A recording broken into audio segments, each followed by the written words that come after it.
자, 50대 여성이 저는 충격받았습니다. 대형견에게 습격을 당해서 숨진 사건. 경찰이 어제 오후에 현장 검증을 했죠?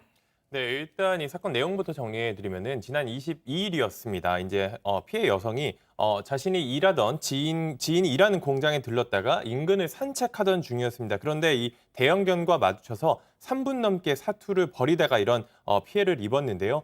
이 개 같은 경우는 인근 야산으로 달아났다가 그 이후에 잡혔고요. 이 여성은 개가 달아난 뒤에 공장 건물 쪽으로 쓰러진 상태에서 이제 기어서 이동을 하다가 의식을 잃었고 병원으로 옮겼지만 결국 숨졌습니다. 그래서 이 개, 대체 이제 어떤 사람이 관리하던 개인지를 확인해야 되기 때문에 이 개를 데리고 현장을 갔던 겁니다. 경찰이 수사를 하면서 개의 주인을 찾기 위해서 이런 개를 현장으로 데려간 건데요. 일단 개가 귀소 본능이 있기 때문에 자신이 살던 곳 그리고 자신을 관리하던 사람을 알아보거나 찾게 되면은 또 행동이 달라질 수 있기 때문에 이런 걸 찾기 위해서 함께 지금 영상에 나오는 것처럼 저렇게 개를 데리고 현장에 사고 현장에 다시 돌아갔던 건데요. 일단은 사람을 죽인 살인 견인입니다. 그러니까 예. 뭐 어떻게 외모나 뭐 이런 거랑 다르게 분위기와 저희가 지금 보는 것과는 좀 다르게 어찌 됐건 사람을 죽인 살인 견이기 때문에 일단 경찰견을 관리하는 이 핸들러와 그리고 경찰견 훈련사 등 전문가들이 함께한 가운데 안전하게 현장 검증을 했습니다.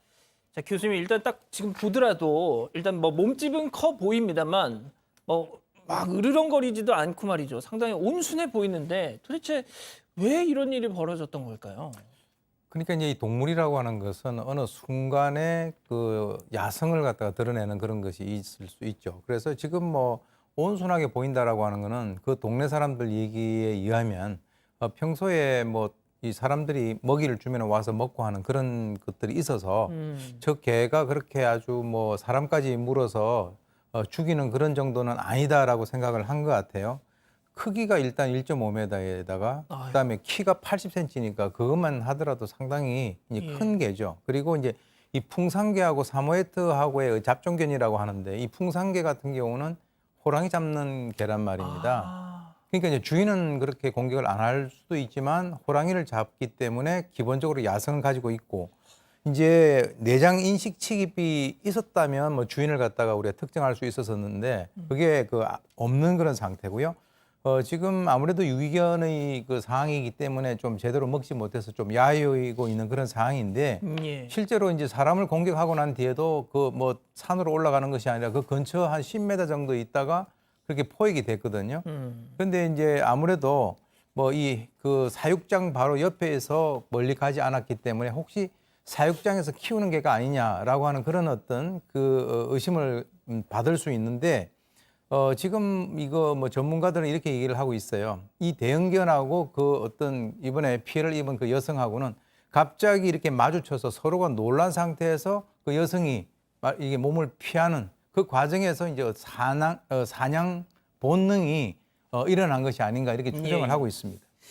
자, 홍 기자, 일단 그 현장 검증에서는 뭐 방금 뭐 교수님 말씀하셨지만 이 사육장 근처 혹시 그 사육장 주인하고 이 개가 무슨 관계가 있는 게 아닌가 하고 이제 뭐 그걸 보고 싶어서 데려갔던 거잖아요. 예, 가장 큰 의혹 제기가 그 사육장 주인이 기르던 개가 사고를 친 거 아니냐는 의혹 제기였습니다. 그런데 일단 그 해당 주인은 아니라고 했어요. 내가 키우던 개가 아니라고 부인했고요. 그래서 경찰이 대지를 합니다. 그러니까 사람과 개를 대질했어요. 차상 초유의 사태라고 보시면 될 것 같은데요. 그러니까 개가 개 주인을 만나면 반기면서 꼬리도 흔들고 잘 다가가서 먹이도 먹잖아요. 그러겠죠. 그런 행동을 보이는지 관찰을 한 겁니다. 그래서 보호자인지 확인하기 위해서 그 근처 사육장 주인에게 먹이를 주게 하게 한다거나 시키고 또 주변에 돌아다니도록 풀어주고 관찰을 했어요. 그래서 혹시 어느 집으로 들어가서 그곳에 머무른다면 그 집 사람과 관련성이 있을 수 있으니까 개 주인 찾기에 나서고 있고 이외에도 개 주인을 찾는다는 전단지를 뿌리면서 탐문 조사도 벌이고 있습니다.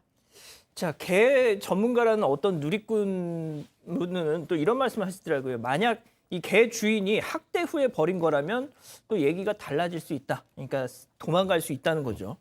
자, 어쨌든 이쯤에서 그럼 이번 사건 체크포인트 한번 짚어보죠.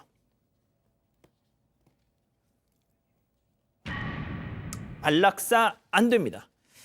자, 그러니까 이제 이 경기도 남양주시에서는 뭐가 됐든 이 사람을 죽인 개지 않습니까? 그러니까 당연히 안락사를 시켜야 한다 이런 입장이라는 거죠. 네, 일단 뭐 이런 경우에 개를 안락사시켜야 한다는 뭐 법률의 규정이 있는 건 아니지만 남양주시 입장에서는 일단 경찰은 먼저 이 개가 주인 없는 유기견일 가능성이 좀 높다고 일단은 현재 보고 있는 것 같은데 예. 주인을 일단 찾는 수사는 진행을 좀 하고 그리고 그 이후에 수사가 마무리되면 이제 어쨌건 이 개는 뭐 외모와 상관없이 사람을 물어 죽인 살인견입니다. 그러니까 유족의 아픈 마음을 헤아려서 안락사 시킨다는 게 이제 현재 계획이라고 밝힌 상황인데요. 일단 유족 측에서는 어떻게든 이 견주를 찾아달라는 입장입니다. 사실 견주가 없으면 쉽게 말해서 이 가해자, 그러니까 사람은 지금 없는 상황 아니겠습니까? 이렇게 사람을 물어서 살해할 수 있는 이런 개를 유기했다라면 그에 대한 책임도 져야 되는 것 아니냐라는 게 일단 예. 유족 측의 입장인 거고요.